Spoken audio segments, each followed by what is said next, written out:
आपको याद है ना कि जिस ज़माने में ये तहरीक-ए-अदम-ए-इत्तेमाद का खेल शुरू हुआ था, ये 2021 था, तो मेरे पे उन दिनों में पाबंदी थी। जी जी। मेरे पास काफ़ी फालतू टाइम होता था, तो मैं इस्लामाबाद में हर उस जगह पे पहुंच जाता था जहाँ पे अच्छा।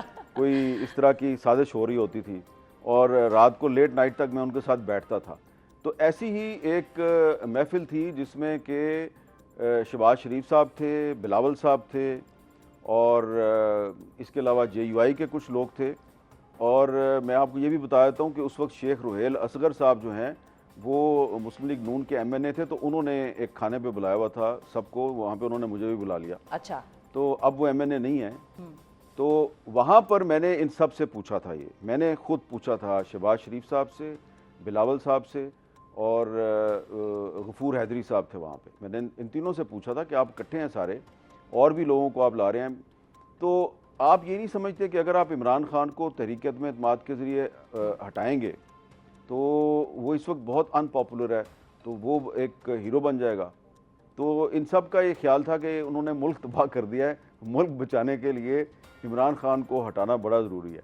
तो मैंने उनसे कहा कि देखें, बात यह है कि इतना तो मैं भी बेवकूफ़ नहीं हूँ, मुझे भी पता है कि जो जनरल बाजवा साहब हैं वो एक्सटेंशन लेना चाहते हैं एक और, तो एक और एक्सटेंशन लेना चाहते हैं, तो इसके लिए वो थोड़ा प्रेशराइज़ कर रहे हैं इमरान खान को, तो इसके लिए वो आपको इस्तेमाल कर रहे हैं। तो अगर आप लोग इस्तेमाल हो रहे हैं तो आपको लगता है कि इमरान खान साहब जो हैं वो इस तरीके से जनरल बाजवा साहब को एक्सटेंशन देने के बाद वो आपकी बात सुनेंगे? तो ये आए बाएँ शाएँ कर रहे थे सारे। तो नवाज शरीफ साहब जो हैं वो उस वक्त लंदन में बैठे हुए थे, और उस वक्त शायद खाकान अब्बासी साहब बहुत आ जा रहे थे उनके पास। बाजवा साहब और नवाज शरीफ साहब के दरमियान शायद खाकान अब्बासी साहब ने काफ़ी पैगाम रसानी भी की। तो ये एक तासुर है कि जी नवाज शरीफ साहब जो हैं वो चाहते थे कि इमरान खान के ख़िलाफ़ तहरीक-ए-अदम-ए-इत्तेमाद ना लाई जाए। जो तहरीक-ए-अदम-ए-इत्तेमाद आई थी वो नवाज शरीफ साहब की कंसेंट से आई थी, उनकी मर्ज़ी से आई थी, और उसके बाद फिर जब तहरीक-ए-अदम-ए-इत्तेमाद टेबल हो गई, उसके बाद बाजवा साहब ने और जनरल फैज़ साहब ने कोशिश की कि ये वापस हो जाए, और ये सारे जो हैं इनको बुलाकर बाजवा साहब ने कहा इसको वापस करो। वहाँ पर जो बलूचिस्तान के कुछ रहनुमा थे वो डट गए थे। उसमें खालिद मक्सी साहब थे, उसमें अख्तर मैंगल साहब थे, और एक और बलूचिस्तान के रहनुमा थे। 3-4 जो बलोच रहनुमा थे ये डट गए थे। तो ये तासुर बिल्कुल गलत है कि जी नवाज शरीफ साहब जो हैं वो तहरीक-ए-अदम-ए-इत्तेमाद के लेकिन मीर साहब यही दोनों हजरात फिर PDM हुकूमत का भी हिस्सा बने थे, अगर उस वक्त वो डट भी गए थे कि हम नहीं इसका वो बनते पार्ट। आप अख्तर मैंगल साहब की बात कर रहे हैं और खालिद मक्सी साहब की बात कर रहे हैं? जी जी हाँ, ये बिल्कुल बने।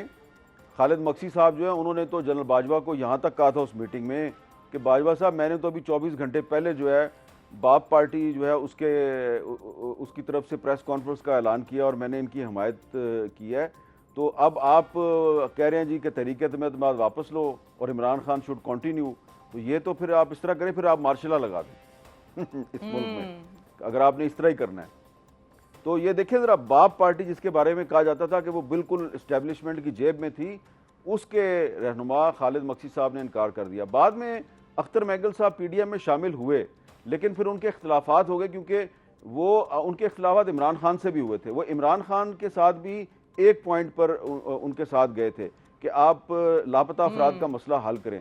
जब वो मसला हल नहीं हुआ, उन्होंने उनका साथ छोड़ दिया। फिर PDM की गवर्नमेंट में भी उनका यही फड्डा था, और अभी भी उन्होंने जो असेंबली से इस्तीफा दिया हुआ है उसके पीछे भी यही कहानी है। बिल्कुल तो सही है। इसलिए आप ये कह सकते हैं कि इमरान खान के खिलाफ तहरीक-ए-अदम-ए-इत्तेमाद में वो लोग इनके साथ थे, लेकिन अब तो वो इनके साथ नहीं। हाँ जी, अब इनके साथ नहीं। तारीख बस बड़ी बेरहम होती है, बहुत सारे लोगों को बेनकाब करती जाती है साथ साथ। अच्छा मीर साहब ये बताएं आप कि पीपल्स पार्टी इस वक्त की क्या सिचुएशन है? कल हमारे प्रोग्राम में साहिबजादा हामिद रजा साहब थे, वो ये कह के गए हैं कि अब परेशान होने का वक्त वफाक का आ गया है और वफाक में भी कुर्सियाँ तब्दील हो सकती हैं, कोई और फ्रंट पे आके बैठ सकता है, तो नून लीग के लिए खासा परेशानी का वक्त है।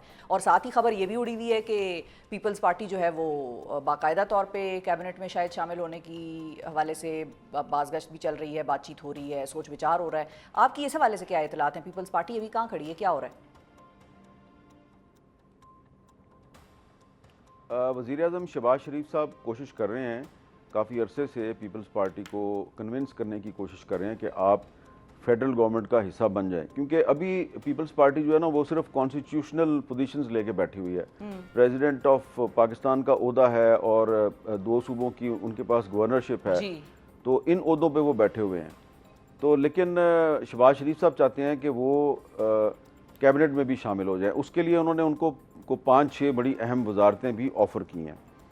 इस पर पीपल्स पार्टी के अंदर इब्तदा में ये राय थी कि हमें इनके साथ शामिल हो जाना चाहिए, लेकिन फिर बिलावल भुट्टो जरदारी साहब जो हैं उन्होंने जब सलाह मशवरा किया, अपनी सेंट्रल एग्जीक्यूटिव कमेटी के अरकान से बातचीत की, तो उनका ये ख्याल था, ख़ास तौर पे जो पीपल्स पार्टी पंजाब के जो रहनुमा हैं, कि जी हमारी तो लड़ाई चल रही है मुस्लिम लीग नून के साथ सूबा पंजाब में, उन्होंने जो वादे किए थे वही पूरे नहीं किए, तो प्लीज़ आप इनका फेडरल गवर्नमेंट का हिस्सा ना बने।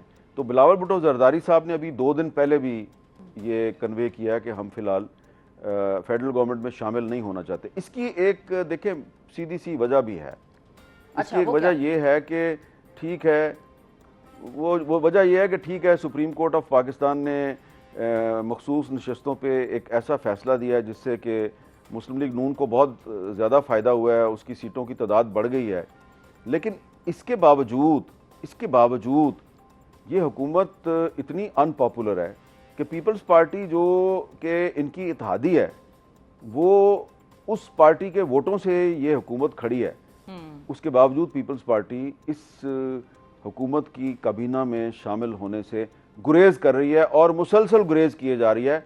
और अभी मुझे लगता है कि फ़िलहाल आने वाले काफ़ी अरसे तक पीपल्स पार्टी गुरेज की पॉलिसी ही इख्तियार करेगी। गुरेज ही करेगी, बिल्कुल ठीक है। पाकिस्तान की सियासत के हवाले से हमने बात की, लेकिन पाकिस्तान की सियासत में एक और नया आइडिया इंजेक्ट हो गया है, आप इसको कहें कि सामने आया है, इंट्रोड्यूस कराया जा रहा है, वो है अब्राहम अकॉर्ड के नाम से। अब्राहम अकॉर्ड वो मुआहिदे जिनके हवाले से हमने प्रोग्राम के आगाज़ में आपको बताया।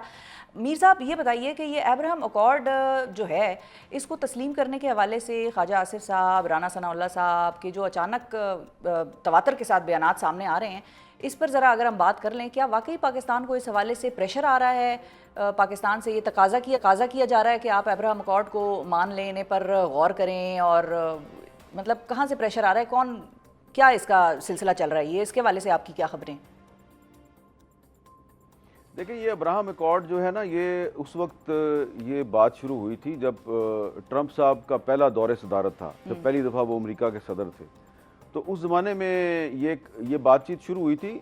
बज़ाहिर इसका मकसद तो ये है ना कि जो मुख्तलिफ मुस्लिम ममालिक हैं वो इसराइल को बतौर एक ममलकत के तस्लीम कर लें, उसके साथ सफारती ताल्लुकात कायम कर लें। असल मकसद तो ये है जी।